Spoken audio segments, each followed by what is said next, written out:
वाला। हेलो, चलिए आज हम लोग स्टार्ट करते हैं केमिस्ट्री को सीखना। मैं आपको आपके सिलेबस का ऑर्गेनिक केमिस्ट्री सिखाऊंगा। ऑर्गेनिक केमिस्ट्री को सीखने और सिखाने का तरीका बहुत ही डिफरेंट होता है, ठीक है।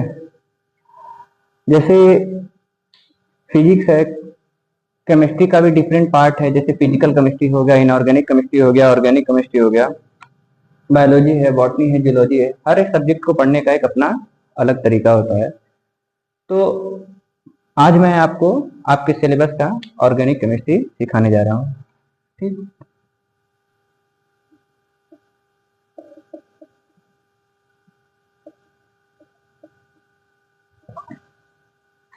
देखो, ऑर्गेनिक केमिस्ट्री को पढ़ने का बहुत ही अलग तरीका होता है। आप इसको और सब्जेक्ट की तरह नहीं पढ़ सकते। जैसे आप जूलॉजी और बॉटनी के अंदर क्या है कि आप लोग कॉन्सेप्ट को समझते हैं, सीखते हैं, फिर उसको प्रॉपर अपना रिवाइज करते हुए चले जाते हैं, पढ़ते चले जाते हैं, और समय समय पर आप अपना क्वेश्चन प्रैक्टिस कर लेते हैं। फिजिक्स में कॉन्सेप्ट होता है, थ्योरी होती है।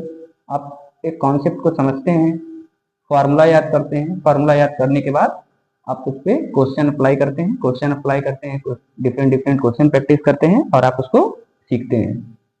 लेकिन ऑर्गेनिक केमिस्ट्री के पढ़ने का तरीका बहुत अलग होता है। ऑर्गेनिक केमिस्ट्री में आप उसको पढ़ नहीं सकते कि आप, ऐसा नहीं है कि एक लगातार आप पढ़ते ही चले गए, पढ़ते ही चले गए, पढ़ते ही चले गए। ऑर्गेनिक केमिस्ट्री आपके कंट्रोल में नहीं रहेगा। यदि आप चाहते हैं कि ऑर्गेनिक केमिस्ट्री को आप अपने कंट्रोल में रखें, तो आप वो बार बार लिख लिख कर प्रैक्टिस करनी पड़ेगी।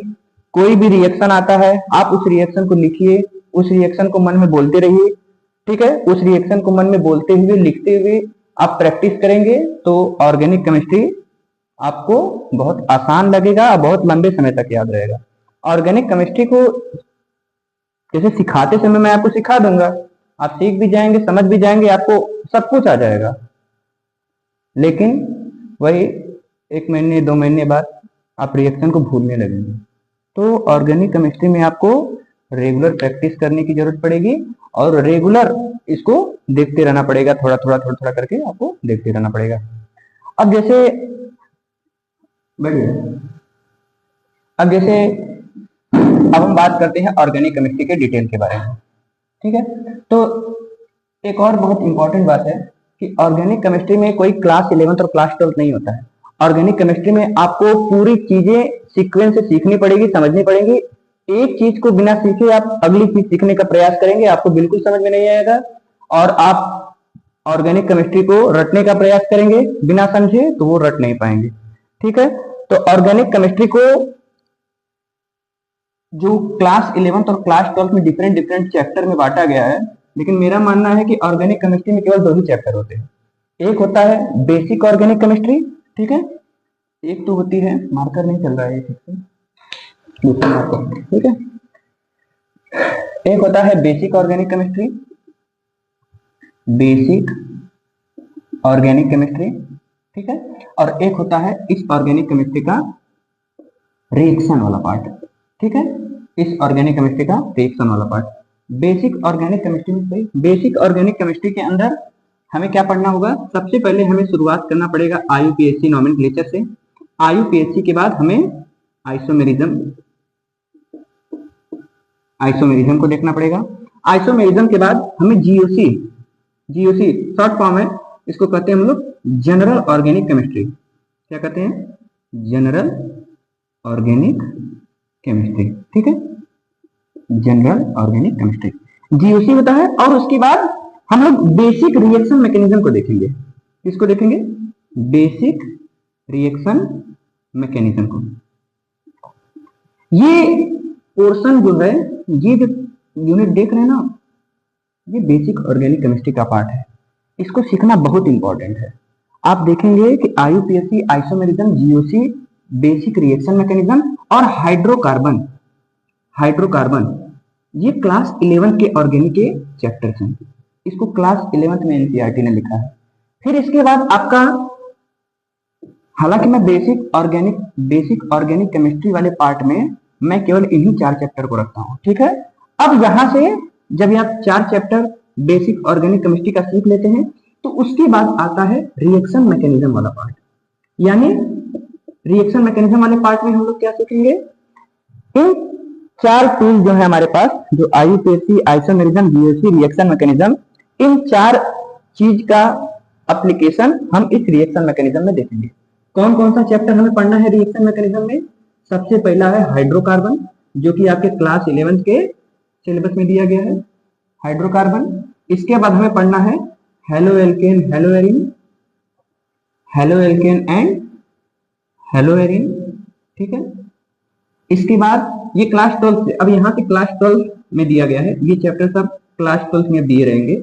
हेलो एल्केन, हेलो एरिन के बाद आता है alcohol, phenol, ether, alcohol, phenol, ether, ठीक है। इसके बाद आता है aldehyde, ketone and carboxylic acid, ठीक है। इसके बाद आते हैं अमाइंस, अमाइंस के बाद आता है बायोमोलिक्यूल, बायोमोलिक्यूल, बायोमोलिक्यूल्स के बाद आते हैं polymer and chemistry in everyday life, chemistry in everyday life. ये सब क्लास 12 में दिए गए हैं, ये क्लास 11 का पार्ट है, ठीक है। ये यहाँ से क्लास 12 के पार्ट स्टार्ट हुए, ठीक है। अच्छा, ये सब फंक्शनल ग्रुप है, alcohol, phenol, ether, aldehyde, ketone, carboxylic acid, amines, ये सब फंक्शनल ग्रुप है। तो हम लोग जो रिएक्शन आगे चलकर देखने वाले हैं वो सब फंक्शनल ग्रुप के रिएक्शन है, ठीक है ना, बस मैं जानकारी के लिए बता दे रहा हूं।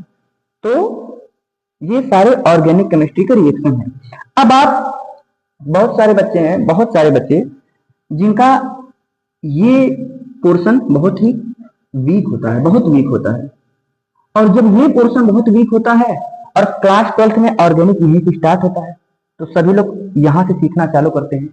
जब यहाँ से सीखना चालू करते हैं तो उनको कुछ नहीं समझ में आएगा, कुछ भी नहीं समझ में आएगा। क्यों? क्योंकि ये चारों चीज वो लोग मिस कर दिए रहते हैं, ठीक। तो हम आप क्लास 11 की स्टूडेंट हो, क्लास 12 की स्टूडेंट हो, ड्रॉपर हो, कोई भी स्टूडेंट हो, शुरुआत यहाँ से करेंगे, ठीक है। और पूरी ऑर्गेनिक केमिस्ट्री को एक साथ एक सीक्वेंस में पढ़ते हुए चलेंगे, ठीक। तो ये आपका पूरा रोड मैप है कि क्या हमको पढ़ना है ऑर्गेनिक केमिस्ट्री। अच्छा, इसमें बहुत सारे चैप्टर जो है एनसीईआरटी से डिलीट कर दिए गए हैं, नीट के सिलेबस से भी कट गया है। जैसे केमिस्ट्री इन एवरीडे लाइफ नहीं पढ़ना है, नीट के सिलेबस के अकॉर्डिंग बात कर रहा हूँ। और मुझे याद नहीं आया कि ये नए एनसीईआरटी में है कि नहीं, क्योंकि 2020-21 के सेशन में ये सारी चीजें हैं, ठीक है। तो शायद नई एनसीईआरटी में केमिस्ट्री इन एवरीडे लाइफ नहीं है, नई एनसीईआरटी में पॉलीमर भी नहीं पढ़ना है, ठीक है। बाकी ये सारी चीजें हमको पढ़नी है। तो आज से हम स्टार्ट करते हैं आईयूपीएससी के बारे में, ठीक है। सबसे पहले मैं आईयूपीएससी को सिखाना स्टार्ट करूंगा। मेरी बात बहुत ध्यान से सुनिए। ऑर्गेनिक केमिस्ट्री आप पढ़ के रट के नहीं सीख सकते, आपको लिख लिख कर प्रैक्टिस करना पड़ेगा। जो मैं यहाँ लिखूंगा आप उसको अपने कॉपी पर नोट करेंगे, जो मैं क्वेश्चन दूंगा पहले आप वीडियो को पॉज करेंगे, आप क्वेश्चन फिर अपने से प्रैक्टिस करेंगे, सफिशिएंट टाइम लेंगे, क्वेश्चन को प्रैक्टिस करेंगे, फिर वीडियो को ऑन करके आप सॉल्यूशन देखेंगे, ऐसे आप सीखेंगे, ठीक है। चलो स्टार्ट करते हैं आज आईयूपीएससी की पहली क्लास।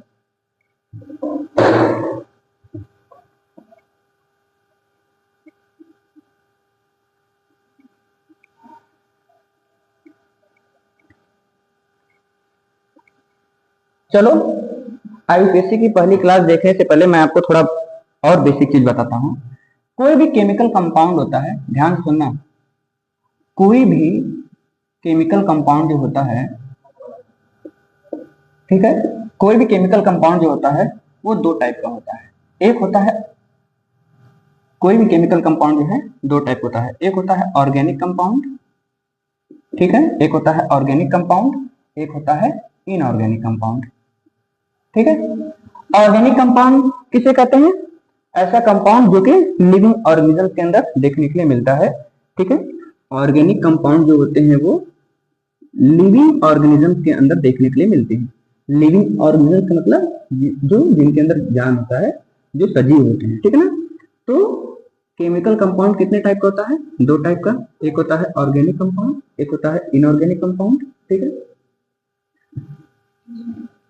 चलो कोई दिक्कत नहीं, स्पेलिंग स्पेलिंग देखो थोड़ा मोड़ा एरर होगा तो समझ जाना, ठीक है। बाकी मैं प्रयास करूंगा कि एरर हमसे ना हो, ठीक। अब ऑर्गेनिक कंपाउंड किसके अंदर देखने के मिलते हैं? लिविंग ऑर्गेनिज्म के अंदर। और इनऑर्गेनिक कंपाउंड किनके अंदर देखने को मिलते हैं? नॉन लिविंग ऑर्गेनिज्म के अंदर, ठीक है। किसके अंदर देखने को मिलते हैं? नॉन लिविंग ऑर्गेनिज्म के अंदर, ठीक है। ये सब जनरल बातें हैं, ठीक है, इन्हें की 100% ट्रूथ है।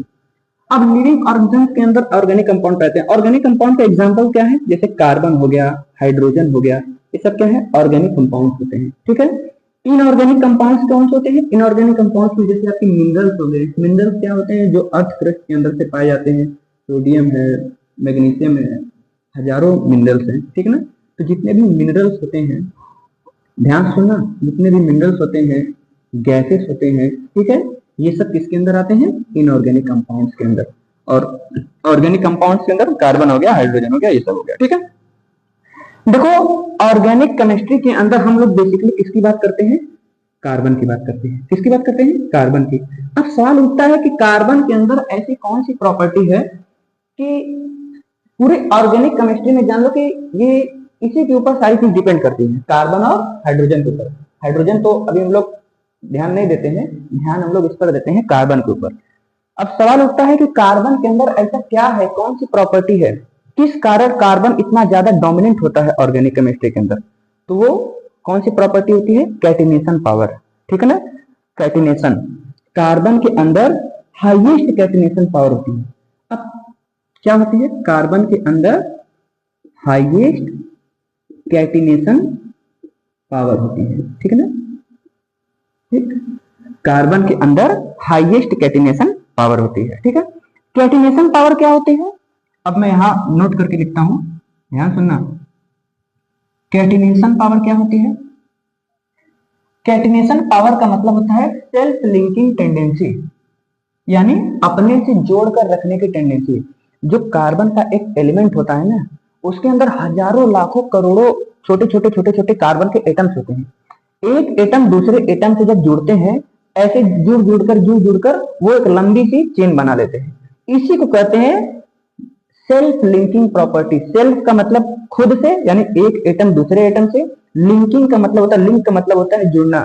तो सेल्फ लिंकिंग प्रॉपर्टी कार्बन के अंदर बहुत ज्यादा पाया जाता है, इसीलिए कार्बन की आप लंबी लंबी चेन देखने के लिए मिलती है। जैसे दस कार्बन की चेन हो गई, 20 कार्बन की चेन हो गई, 25 कार्बन की चेन हो गई, ये आपको देखने के लिए मिलती है। ऐसे बहुत सारे एग्जाम्पल है, फैट्स है, कोलेस्ट्रॉल है, उन सबके अंदर कितने कितने 10 10 20 20 25 25 कार्बन की चेन देखने के लिए मिलती है, ठीक है ना। तो कार्बन की कैटिनेशन पावर बहुत ज्यादा होती है, जिसके कारण उसके अंदर लंबी लंबी कार्बन की चेन बनाने की प्रॉपर्टी होती है। इसी प्रॉपर्टी के कारण ये organic different different organic compound का फॉर्मेशन करता है, जिसके कारण हम लोग वेरियस टाइप ऑफ रिएक्शन देखते हैं किसके? ऑर्गेनिक के, ठीक। चलो, तो ये बेसिक चीजें हैं, इसको नोट करना है नोट कर लो, वरना स्किप करते हैं, ठीक।